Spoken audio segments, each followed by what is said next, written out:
Здравейте всички! Това е видеообзор на битова гаражна врата от типа на секционните гаражни врати. Такива врати се изработват от множество хоризонтални секции. Ето това представлява една хоризонтална секция, цялото, от панта до панта. Да, там се вижда от панта до панта. Това е една секция.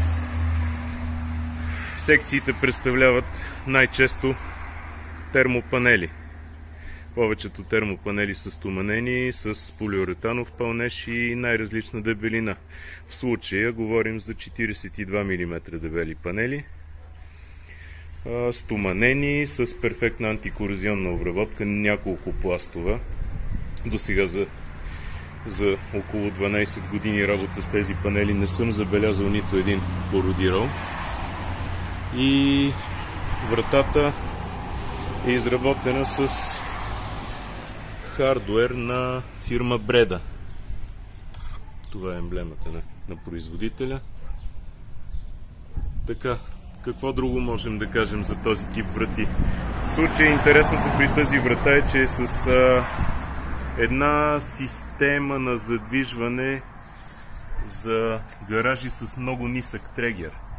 LHR Low Headroom, или така наречените ножици. Ще пусна вратата, за да видим каква е геометрията на нейното движение. Пускаме да се отваря. Много характерно се прибира право-назад и тогава тръгва нагоре.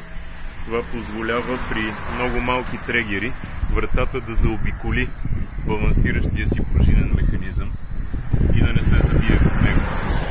Той винаги стои точно над вратата, като има и вариант с заден балансиращ вал. Двигателите стоят на тавана, затова се наричат таванни мотори. Ето това е един типичен таванен мотор от по-високия клас, с стоманено шаси и алуминиева релса и истинска верига, която осигурява достатъчна здравина.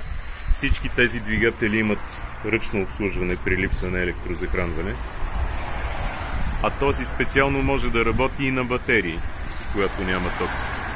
Така, затваряме вратата и ще проследим нейното движение, което е много интересно в последния момент, преди да се затвори до край. Така, двигателя е двускоростен, има бърз и бавен ход. Уплътнения. Тези врати, секционните, са уплътнени доста добре. Това е уплътнението спрямо трегера. Отстрани има вертикални гумени уплътнения.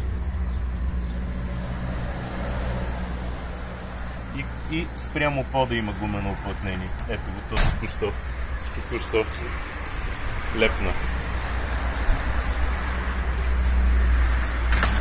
Така, това, което казахме, че е интересното, е движението на вратата в последния момент. Хоп! Ножицата се разтвори. И уплътнението уплътни спрямо трегера. Балансиращите механизми са пружинен тип.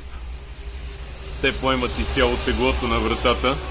Автоматите, т.е. моторите, са само с позиционираща функция.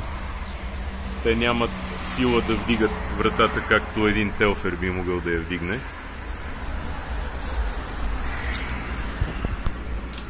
Множество най-различни обкови се предлагат. Това е така наречената безплатна дръжка в цената на вратата. Сега ще излеза отвън да покажа външната повърхност на вратата. Ето какво представлява. В случая говорим за дървесен дизайн. Най-вероятно златен дъб е това. Да, златен дъб. Ето е дръжката от външната страна как изглежда. Подовото уплътнение. По-отблизо. И вертикалното уплътнение. Как се движи вратата гледана отвън.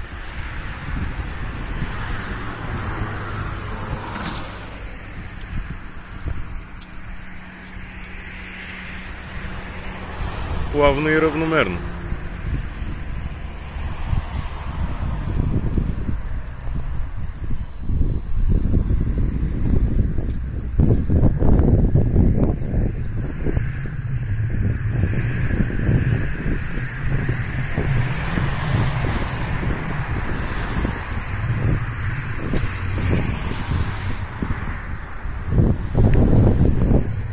би трябвало да отвори толкова много, че да се скрие напълно.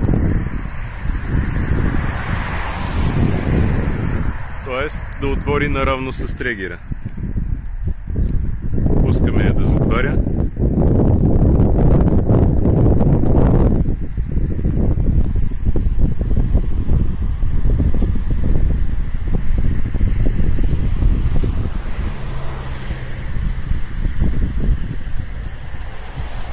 Затварянето става малко по-бавно, отколкото отварянето. Отварянето винаги е по-бързо. Двигателите имат функцията автоматично затваряне по време. След избрано от нас време, двигателят ще затвори сам автоматично вратата. Ето как затваря LHR функцията.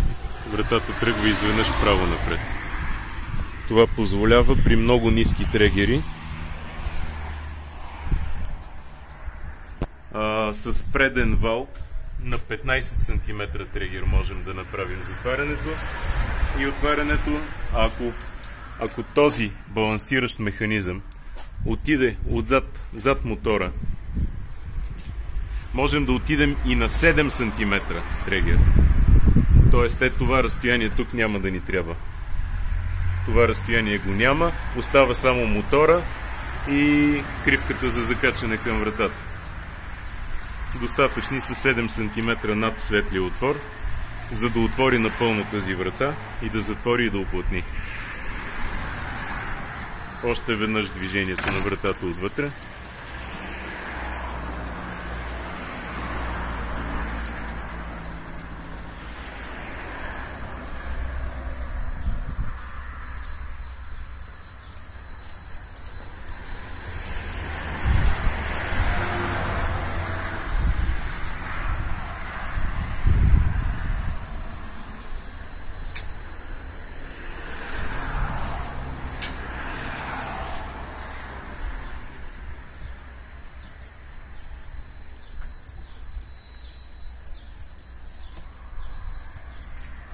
Виждате чак до къде се изтегли вратата. На практика тя излезе над светлия отвор.